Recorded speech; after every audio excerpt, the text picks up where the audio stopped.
नमस्कार मैत्रिणींनो, मी वर्षा फॅशन या युट्यूब चॅनल मध्ये तुमचं अगदी मनापासून स्वागत करते। तर मैत्रिणींनो, आजच्या व्हिडिओमध्ये आपण बघणार आहोत अगदी एकाच आयताकृती कापडापासून खूप सुंदर अशी रिटर्न गिफ्ट देण्यासाठी, तुम्ही तुमच्या घरामध्ये कोणाचा बर्थडे वगैरे असेल तर त्यासाठी रिटर्न गिफ्ट देण्यासाठी किंवा स्वतःसाठी विक्रीसाठी पण बनवू शकता, अशा पद्धतीचे आहे। तर चला जास्त वेळ न घालवता लगेचच आपण आपल्या आजच्या व्हिडिओला सुरुवात करूया। व्हिडिओ युजफुल वाटला, आवडला तर प्लीज प्लीज प्लीज व्हिडिओला लाईक करा, हाईप करा आणि असेच नवीन नवीन युजफुल आणि युनिक व्हिडिओ बघण्यासाठी आपल्या वर्षा फॅशन चॅनलला नक्की सबस्क्राइब करा। तर चला सुरू करूया आजच्या व्हिडिओला। तर मैत्रिणींनो, आजच्या आयडियासाठी बघा मी इथे अशा पद्धतीचा एक साडीचा म्हणा किंवा ब्लाउज पीसचा कपडा घेतलेला आहे। आता याची लांबी रुंदी तर आता सध्या वाढव आहे, पण मला 17 इंच लांबी ठेवायची, मी 2 इंच एक्स्ट्रा घेतलेली आहे आणि रुंदी 13 आहे, आपल्याला 11 ते 12 घ्यायची आहे। हे वाढव मी काय घेतलं कारण की आपल्याला क्विल्ट करताना थोडंफार मागे पुढे होऊ शकतं, त्यामुळे आता इथे अस्तरसाठी मी एक कापडी शॉपिंग बॅग ठेवून घेतली आणि इथे एक फॉर्म शीट ठेवलेलं आहे। हे जेव्हा आपण नवीन कपडे खरेदी करतो त्यामध्ये निघालेली आहे तीच फॉर्म शीट मी इथे वापरत आहे। तुम्ही याच्याऐवजी गोणी पण वापरू शकता मध्यभागी, माझ्याकडे जसं असतं तसं मी तुम्हाला बनवून दाखवत असते। आणि वरतून मेन फॅब्रिक आणि यावरती आपल्याला आता तिरप्या टिपा मारून क्विल्टिंग करून घ्यायची आहे। तर चला शिलाई मशीन वरती दाखवते। तर त्या अगोदर आपण इथे ठिकठिकाणी ना कडेकडेला टाचणी लावून घेऊ, म्हणजे आपल्याला क्विल्ट करायला बरं पडेल। आणि क्विल्टिंग करताना मैत्रिणींनो, मी 5 नंबरची शिलाई आहे ती सेट करून घेतलेली असते। आता यावरती आपण तिरप्या टिपा आहेत त्या देऊन घेऊया। तुमच्याकडे जर फॉर्म शीट नसेल तर तुम्ही गोणीचा पण वापर करू शकता, जी गव्हाची तांदळाची एमटी गोणी असते ती। तर या पद्धतीने आपण या क्विल्टिंग तिरप्या टिपा आहेत त्या कंप्लीट करून घेतल्याच्या नंतर आता आपल्याला ना एक्स्ट्राचा जो काही पार्ट वाटत असेल ना तो आपण स्ट्रेट आहे तो कट करून घेऊ आणि मग याचं फायनल मेजरमेंट आपल्याला समजेल। तर बघा, याची रुंदी आहे साधारणतः 11 इंच आणि लांबी आहे 17 इंच। ठीक आहे, आता त्यानंतर आपल्याला इकडनं चारही बाजूने परत टिपा आहे ती देऊन घ्यायची, कारण की क्विल्टिंग करताना आपण फक्त तिरप्या टिपा होत्या त्या दिलेल्या होत्या। तर क्विल्टिंग करून झाल्याच्या नंतर मैत्रिणींनो, मी इथे बेल्ट साठी ना ह्या साडीचा कपडा घेतलेला आहे। तर बघा, साधारणतः 3.5 इंच याची रुंदी घेतलेली आहे आणि लांबी घेतलेली आहे मी इथे 17 इंच। ठीक आहे, आणि याच्यामध्ये हा फॉर्म शीट ठेवलेला आहे थोडंसं कडकपणा येण्यासाठी। आणि या पद्धतीने आपल्याला हे दोनही बेल्ट आहेत ते स्टिच करून घ्यायचे आहेत। तर अशा प्रकारे मैत्रिणींनो, मी हे दोनही बेल्ट आहेत ते स्टिच करून घेतलेले आहेत। बघा, यावरती अशा पद्धतीने टिपा मारलेल्या आहेत। आता यानंतर आपलं हे जे क्विल्टिंग करून फायनल मेजरमेंट आहे ना ते तुम्हाला परत एकदा मोजून दाखवते। तर बघा, ह्याची रुंदी भरत आहे आता 10.5 इंच आणि लांबी आहे 17 इंच। ठीक आहे, आता जिकडनं रुंदी आहे त्याचा आपल्याला सेंटर काढून घ्यायचं। तर अशा प्रकारे आपल्याला रुंदीच्या साईडने पार्ट फोल्ड करायचा, सेंटरला एक कट देऊन घ्यायचा आणि सेंटर पासून आपल्याला 1.5 इंच इकडे आणि 1.5 इंच तिकडे अशी ही बेल्टची मार्किंग करून घ्यायची आहे। आणि बेल्टला मी अगोदरने ते टाचणी लावून घेते, म्हणजे आपल्याला स्टिच करायला बरं पडेल। दुसऱ्या साईडने पण सेम त्याच पद्धतीने आपल्याला सेंटर काढून घ्यायचं आणि ते पण बेल्ट आहे ते सेंटर पासून 1.5 इंचावरती मार्क करून घ्यायचं आणि त्याला पण अगोदर टाचणी लावून घ्यायची जसं तिकडनं लावली। आणि दोन्ही पण चेक करून बघायचे म्हणजे समोरासमोर आहेत की नाही। आता यानंतर आपण जशी टाचणी लावली तसेच स्टिच करून घेऊया, अगदी स्टेप बाय स्टेप दाखवत आहे मी तुम्हाला।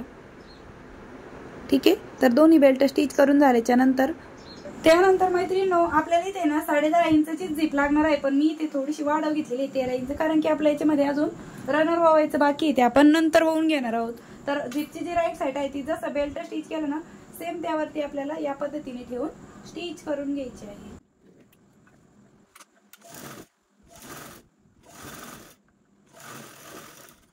तर या पद्धतीने आपण ही झिप स्टिच केली। आता यानंतर तुम्ही हे लगेचच इथे दाबटीप देऊन घेतली अशी तरी चालेल, किंवा मग तुम्हाला जास्तच फिनिशिंग मध्ये बनवायची असेल तर तुम्ही असं एखादं कॉटनचं कापड घ्या, हे साधारणतः 1 ते 1.5 इंचाचं आहे। जशी आपण झिप स्टिच केली ना त्यावरतीच आपल्याला हा कपडा ठेवून घ्यायचा, म्हणजे फिनिशिंग मध्ये आपली ही झिप आहे ती स्टिच होईल। ही एक वेगळी पद्धत दाखवत आहे मी। झिपच्या वरतीच आपण एक साधारणतः 1-1.5 इंचाचा कपडा आहे तो फोल्ड करून म्हणजे स्टिच करून घेतलेला आहे। आता त्यानंतर आपल्याला इकडनं दाबटीप देऊन घ्यायची आहे झिपवरती। तुम्ही वरच्या साईडने दिली तरी चालेल, कारण की आपले बेल्ट पण वरती येणार आहे।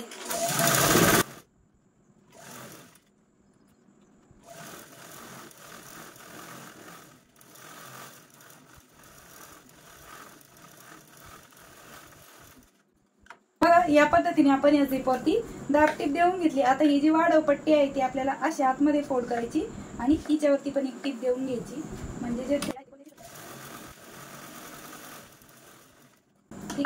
या पद्धतीने आपण ही जी पट्टी आहे ती याच्यासोबत स्टिच करून घेतलेली आहे। आता यानंतर आपल्याला हा झिपचा दुसरा पार्ट आहे तो या साईडला ठेवून स्टिच करून घ्यायची आहे बघा या पद्धतीने। आणि इकडनं पण आपल्याला हा जो एक कपडा आहे तो लगेचच सोबतच ठेवून घ्यायचा आहे। तुम्ही अगोदर झिप स्टिच करून घ्या आणि नंतर ही पट्टी ठेवली तरी चालेल, पण मी सोबतच ठेवते।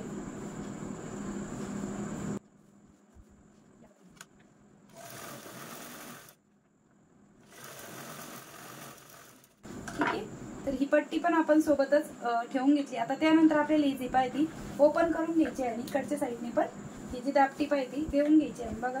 या पट्टीमुळे आपले हे जे थ्रेड आहेत ना ते दिसत नाही, म्हणून आपण ही पट्टी लावून घेतली आणि यावरतीच दापटीप देऊन घेऊ। आणि बेल्ट वरती आपल्याला आहे ना जास्तीच्या टिपा देऊन घ्यायच्या, म्हणजे बेल्ट आपले मजबूत राहतील। तर बघा मशीन मागे पुढे करत मी किती सारे बेल्ट वरती टिपा देऊन घेतले। आता त्यानंतर ही आतून पट्टी आपल्याला डबल फोल्ड करून घ्यायची। थोडीशी रुंदीला जास्त वाटत होती त्यामुळे मी थोडीशी कट केली आणि वरच्या साईडनेच टिपा आहे ती देऊन घेत आहे। ठीक आहे, या पद्धतीने। आता त्यानंतर आपल्याला याच्यामध्ये रनर पण वळून घ्यायचंय। तर झिप माझी 5 नंबरची आहे, तर रनर पण मी ते 5 नंबरचंच घेतलेलं आहे। एका साईडने वळून घेतलं, दुसऱ्या साईडने परत वळून घ्यायचं आणि या पद्धतीने एक्स्ट्राची झिप कट केली। आता ही रॉंग साईडला आपण टर्न करून घेऊया आणि दोन्ही कडा आहेत ते आपल्याला स्टिच करून घ्यायची आणि झिप बरोबर आपल्याला सेंटरलाच पकडायची आहे। आणि यावरती मी परत डबल टिप आहेत त्या देऊन घेते। ठीक आहे, तर दोन्ही साईडने डबल टिप देऊन झाल्याच्या नंतर आता आपल्याला शिलाईच्या पुढे 1.5 इंच आणि फोल्ड बाजूच्या बाजूने पण 1.5 इंच, म्हणजे 1.5 बाय 1.5 इंचाचा चौकोन आहे तो इथे बॉटमचा बेस कट करून घ्यायचा आहे। जशी मार्किंग केली तशीच आपण हा बेस कट करून घेऊया। ठीक आहे, या पद्धतीने। आणि त्यानंतर हा जो पार्ट आहे तो आपल्याला अशा प्रकारे पकडून यावरतीच स्टिच करून घ्यायचा आहे। तर मी लगेचच स्टिच पण करून घेत आहे। आणि यावरती पण बघा सुरुवातीला आणि एंडिंगला लॉकची टिप आहे ती देऊन घेतली आणि परत डबल टिप देऊन घेते। आता दुसरा पण बेस आहे तो पण आपल्याला व्यवस्थित सगळे पदर पकडायचे आहेत, नाहीतर मेन फॅब्रिक वगैरे राहायला नको, त्यामुळे व्यवस्थित चेक करूनच स्टिच करून घ्यायचं। परत डबल टिप देऊन घेतली। तर अशा प्रकारे मैत्रिणींनो दोन्ही पण कॉर्नर आहेत ते मी स्टिच करून घेतलेले आहे। ठीक आहे, या पद्धतीने। आता त्यानंतर आपण ही झिप आहे ती ओपन करून घेऊ आणि ही बॅग राईट साईडला टर्न करून घेऊया। तर बघा या पद्धतीची आपली खूप सुंदर क्यूट अशी पर्स आहे ती बनून तयार झाली। तुम्ही रिटर्न गिफ्ट साठी पण देऊ शकता बनवून अशा पद्धतीची पर्सेस, आणि जास्तीच्या ऑर्डर देऊ शकता तुम्ही माझ्याकडूनही। तुम्हाला जर शिवून पाहिजे असेल तर मी तुम्हाला या पद्धतीची पर्स आहे ती नक्कीच शिवून देईल। म्हणजे एकापेक्षा जास्त तुम्ही ऑर्डर करा, सिंगल पीस नका करू। एकापेक्षा जास्तीचे पीस ऑर्डर केले तर तुम्हाला पण परवडतील आणि मला पण परवडेल। बघा या पद्धतीने आपली किती छोटी आणि एकदम क्यूट अशी पर्स आहे ती बनून तयार झाली आणि अगदी छोट्याशा कापडापासून आपण ही बनवलेली आहे। आणि अगदी साध्या आणि सोप्या पद्धतीने मी तुम्हाला याची कटिंग आणि स्टिचिंग दाखवलेली आहे। तर कशी वाटली मैत्रिणींनो तुम्हाला आपली आजची ही आयडिया, ती पण मला कमेंट करून नक्की सांगा। आता याचं शिवून तयार माप किती राहिले फायनल ते पण तुम्हाला मोजून दाखवते। तर बघा साधारणतः 9.5 इंच याची रुंदी आहे आणि उंची आहे 6.5 इंच। आणि बॉटमचा बेस पण बघा या पद्धतीचा बॉटमचा बेस आहे, 3.5 इंचाचा बॉटमचा बेस आहे। तर बघा किती सुंदर दिसते। रिटर्न गिफ्ट द्यायला खूप बेस्ट असा ऑप्शन आहे आणि दिसतानी पण बघा अगदी छोटी पण म्हणजे खूप सुंदर दिसते। अशीच हँड पर्स म्हणून एखादं छोटंसं मोबाईल वगैरे किंवा मग पाण्याची बॉटल वगैरे ठेवून तुम्ही ही वापरात पण आणू शकता। आणि खास म्हणजे तुम्ही रिटर्न गिफ्ट साठी देऊ शकता। कुणाचा बर्थडे असेल तुमच्या घरामध्ये किंवा कुणाला तुम्हाला गिफ्ट म्हणून द्यायचे असेल तर त्यावेळेस तुम्ही अशा पद्धतीची पर्स आहे ती नक्कीच रिटर्न गिफ्ट साठी देऊ शकता। आणि माझ्याकडून पण बनवून पाहिजे असेल तर मला इन्स्टाला तुम्ही नक्की कॉन्टॅक्ट करा। तर वेळात वेळ काढून तुम्ही आपला आजचा हा व्हिडिओ इथपर्यंत बघितला त्याबद्दल तुम्हा सर्वांचे खूप मनापासून धन्यवाद। भेटूया पुन्हा नेक्स्ट व्हिडिओमध्ये, तोपर्यंत bye bye. Thanks for watching. Shri Swami Samarth. जय जिजाऊ जय शिवराय।